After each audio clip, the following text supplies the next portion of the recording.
கரூர் சம்பவத்தில் சிபிஐ விசாரணை சூடுபிடிக்க தொடங்கி இருக்கிறது.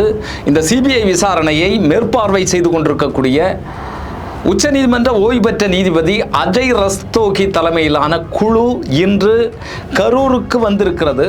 அதில் மிக மிக முக்கியமான விஷயம் என்னவென்று சொன்னால், இதில் பாதிக்கப்பட்ட இந்த மக்கள், அமைப்புகள், பொதுமக்கள் யாராக இருந்தாலும் இதில் புகார் மனு அளிக்கலாம், நேரடியாக சந்திக்கலாம் அப்படிங்கிறத அவர்கள் சொல்லியிருக்கிறார்கள்.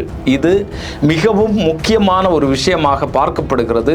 இது தாவேகா கட்சிக்கும் விஜய் அவர்களுக்கும் மிகப்பெரிய இடைஞ்சலாக, பாதிப்பாக மாறக்கூடுமோ அப்படிங்கிற எண்ணங்கள் நமக்கு தோன்றி இருக்கிறது. அதே நேரத்தில் வடமாநில ஊடகங்கள் சில இந்த விஜய் அவர்களையும் பாஜக, அதிமுக இந்த மூன்றும் சேர்ந்து கூட்டணி அமைத்தால் எப்படியாக அவர்களுடைய வெற்றி இருக்கும் அப்படிங்கிறது மாதிரியான சில தகவல்களை வெளியிட்டிருக்கிறார்கள், செய்தியாக வெளியிட்டிருக்கிறார்கள். இது நமக்கு பலத்த சந்தேகத்தை தெரிகிறது. இது எதேச்சையாக நடக்கக்கூடிய விஷயமா, இல்லைன்னா இவர்கள் திட்டமிட்ட இந்த வேலைகளை செய்து கொண்டிருக்கிறார்களா? இந்த சிபிஐ விசாரணைக்கும் இதற்கும் ஏதாவது தொடர்பு இருக்கிறதா? இந்த சிபிஐ விசாரணையை ஒரு கொக்கியாக பாஜக அரசு, அமித்ஷா பயன்படுத்தி கொண்டிருக்கிறாரா அப்படிங்கிற கேள்விகள் இதிலிருந்து நமக்கு எழுந்திருக்கிறது. அது சம்பந்தமாகத்தான் இந்த காணொலியில் நம்ம பேச போகிறோம். சிபிஐ விசாரணை தங்களுக்கு கிடைத்த மிகப்பெரிய வெற்றி அப்படிங்கிற ஒரு கொண்டாட்ட மனநிலையில் தாவேகா கட்சியினர் இருந்தாங்க. பட்டாசெல்லாம் வெடித்தாங்க, இனிப்பு வழங்கினாங்க. ஏதோ தீர்ப்பு தங்களுக்கு சாதகமாக வந்துட்டது மாதிரி. ஆனால் உச்சநீதிமன்றம் தமிழக அரசு அமைத்திருந்த எஸ்ஐடி விசாரணையை நிப்பாட்டிட்டு சிபிஐ விசாரணையை ஆரம்பித்தாங்க. அதற்கான உத்தரவுகளை கொடுத்தார்கள். இப்போ வேற ஒன்றும் இல்லை, விஜய் அவர்களுடைய குடுமி திமுக அரசிட்டேருந்து கைமாறி அமித்ஷாவினுடைய கைகளுக்கு போயிருக்கிறது அப்படிங்கிறது தான் உண்மை. இந்த சிபிஐ விசாரணை அதிகாரிகள் என்ன செய்வாங்க, ஏது செய்வாங்க அப்படிங்கிறது நமக்கு தெரியல. ஆனால் இந்த விசாரணையினுடைய தொடர்ச்சியாக, இந்த விசாரணையினுடைய அறிக்கையை வைத்துக்கொண்டு இவர்கள் என்னெல்லாம் செய்வாங்க அப்படிங்கிறது தான் மிக மிக முக்கியமான விஷயமாக இருக்கிறது. ஏற்கனவே தாவேகா கட்சியினர் இடத்துல அந்த வாகனத்தில் இருந்த சிசிடிவி காட்சிகளை எல்லாம் வாங்கி அதனுடைய அடிப்படையில் விசாரணை போயிட்டுருக்கு அப்படிங்கிறது நமக்கு தெரியும்.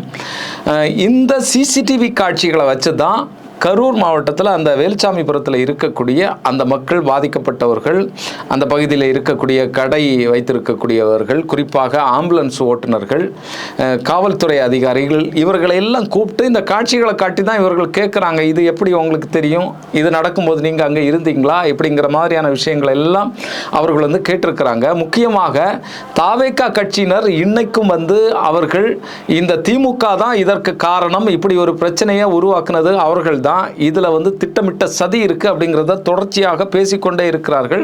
குறிப்பாக இரண்டாம் கட்ட தலைவர்கள் இதை இன்னைக்கும் பேசிட்டு இருக்கிறாங்க. நம்முடைய காணொலி வெளியிடுறதுக்கு முன்னால தந்தி சேனல்ல ஆதவ அர்ஜுனாவினுடைய ஒரு பேட்டி வந்திருக்கிறது. அதுல அவர் இன்னுமே அதை பற்றி தொடர்ந்து பேசிக்கொண்டிருக்கிறார்.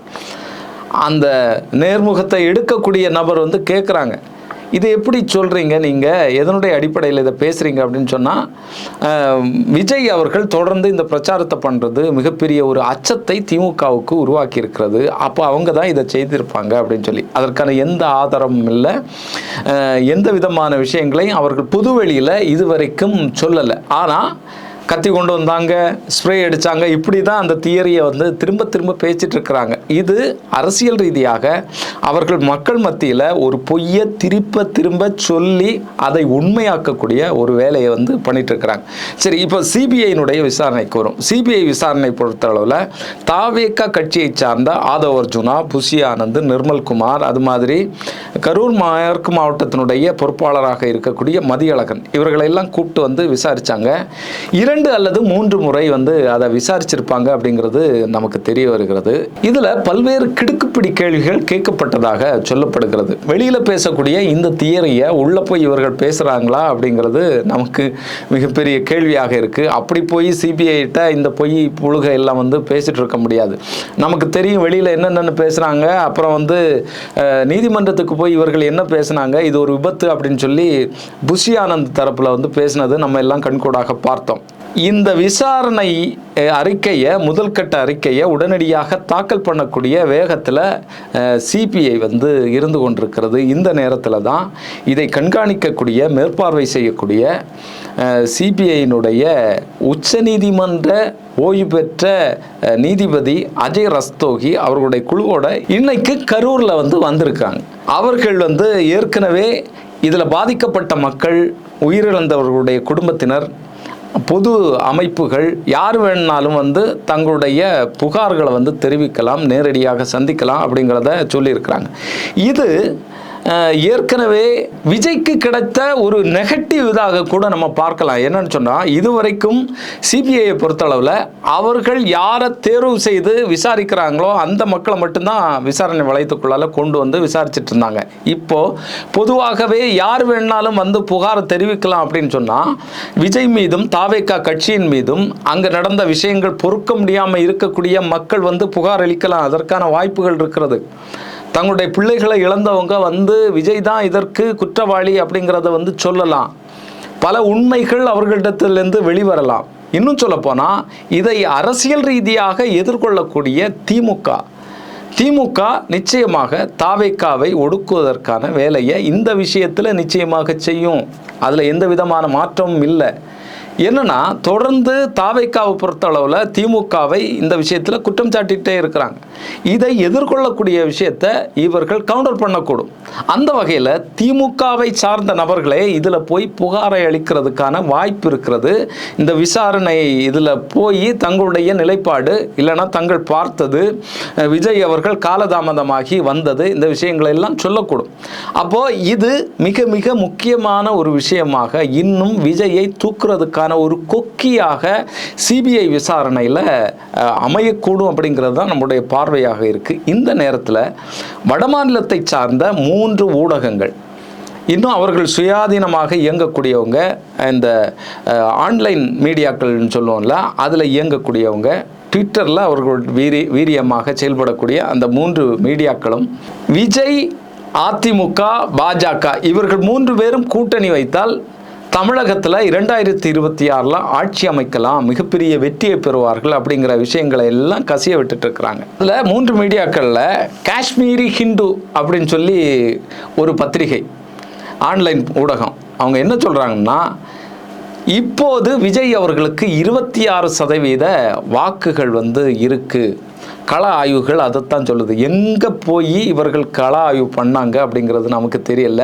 இதே விஷயத்தை தான் இங்கே இருக்கக்கூடிய தாவேகாவினுடைய 2ஆம் கட்ட தலைவர்கள் எல்லாம் பேசிகிட்டு இருக்கிறாங்க. இன்னும் சொல்லப்போனால் ஆதவ அர்ஜுன் என்ன சொல்கிறாரு, விஜய் அவர்களுக்கு 25% வாக்குகள் இருந்தது. ஒரு தேர்தலையும் வெற்றி பெறலை இதுவரைக்கும். 25% வாக்குகள் இருந்தது. இப்போ நயினார் நாகேந்திரன் அவர்கள் வந்த பிறகு அது 28ஆக மாறி இருக்கிறது. நயினார் அவர்களுக்கு 3% தான் கொடுத்திருக்கிறாரு. இவ்வளோ பெரிய தலைவர் அப்படின்னு சொல்லி இவங்க கொண்டாடிட்டு இருக்கக்கூடியவர்களுக்கு 3% வாக்குகள். அப்படி வந்து 28% வாக்குகள் வந்து இருக்கு. இன்னும் கொஞ்ச நாள் ஆச்சுன்னு சொன்னால் 30% வாக்குகளாக அது மாறும். இன்னும் பல நபர்களும் உள்ளால வரும்போது எங்களுடைய இதே மாறிடும். 50% வாக்குகளை பெற்று நாங்கள் வெற்றி பெறுவோம். 2026 விஜய் அவர்கள் தான் முதல்வர் அப்படிங்கிறத சொல்றாரு. கொஞ்சம் கூடுதலாக பேசும்போது வந்து பிரைம் மினிஸ்டராக கூட விஜய் அவர்கள் ஆவார் அப்படின்னு வந்து சொல்லக்கூடும்.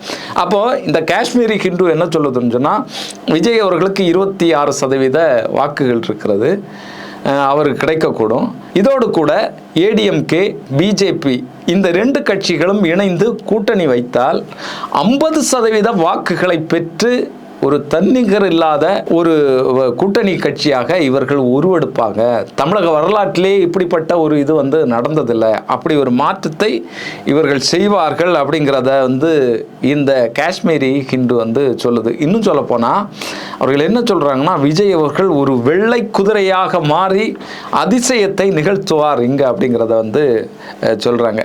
இது வந்து யார் எழுதி கொடுத்த ஸ்கிரிப்ட் அப்படிங்கிறது தெரியல. ஏற்கனவே இதே ஸ்கிரிப்டை தான் தமிழக தமிழகத்தில் இருக்கக்கூடிய தமிழக வெற்றி கழகம் வந்து சொல்லிட்டு இருக்கிறாங்க. அப்போது இந்த 2 வேலையும் வந்து இங்கே இருக்கக்கூடிய பாஜக தான் செய்தா, இல்லைன்னா தாவேக்கா ஆள் வச்சு பண்ணதா, தாவேக்கா தான் வட மாநில ஊடகங்களுக்கு கொடுத்ததா அப்படிங்கிறதெல்லாம் மிகப்பெரிய கேள்வி. ஆனால் மிக நிச்சயமாக இதில் பிஜேபியினுடைய கை இருக்கும், அது இருக்காமல் இருக்காது அப்படிங்கிறது தான் நம்முடைய பார்வையாக இருக்குது. அது மாதிரி நியூஸ் அல்ஜிப்ரா அப்படிங்கிற ஒரு சேனல் அவர்கள் என்ன சொல்கிறாங்கன்னா, விஜய் அவர்களுக்கு 26% வாக்குகள் இருக்குது களத்தில்.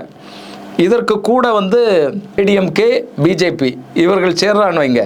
ஏற்கனவே பிஜேபிக்கு இங்கே மக்கள் மத்தியில் மிகப்பெரிய செல்வாக்கு உருவாயிட்டே இருக்குது. அது எதுக்குன்னு சொன்னால், இங்கேருந்து செங்கோலை கொண்டு போனாங்கல்ல பாராளுமன்றத்தில், செங்கோலை கொண்டு போய் அங்கே வந்து புதிய பாராளுமன்ற கட்டடத்தை பிரதிஷ்டை பண்ண போது அதை வச்சு ஒரு நாடகம் நடத்தினாங்கல்ல, அதில் இங்கே இருக்கக்கூடிய மக்கள் எல்லாம் வந்து மயங்கி போயிருக்கிறாங்க. இன்னும் சொல்லப்போனால் பாரத பிரதமர் மோடி அவர்கள் வந்து கவுண்டர் சமூகத்தில் இருக்கக்கூடிய சிபி ராதாகிருஷ்ணன் அவர்களை துணை ஜனாதிபதியாக ஆக்கியிருக்கிறாரு.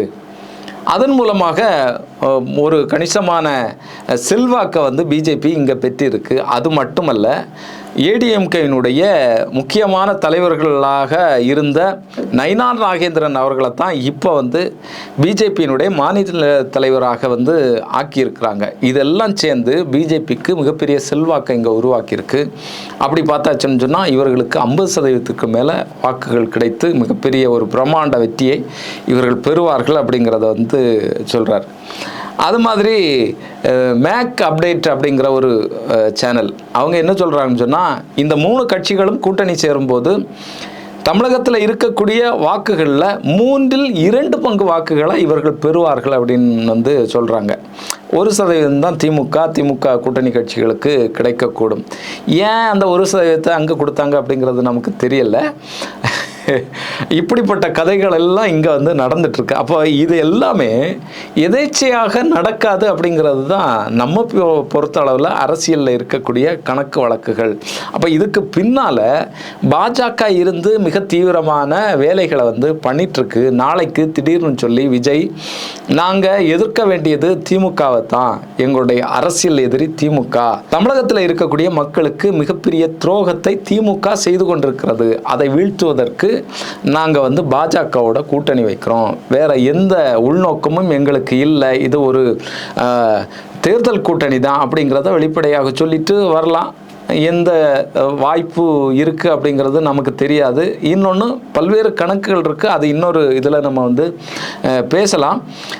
வரக்கூடிய நாட்களில் இந்த சிபிஐ விசாரணை, இவருடைய கூட்டணி கணக்குகள்லாம் எப்படி நடக்கப் போகிறது அப்படிங்கிறத பொறுத்திருந்து தான் பார்க்க வேண்டியது இருக்குது. இன்னொரு காணொலியில் சந்திக்கும் வரை நன்றி, வணக்கம்.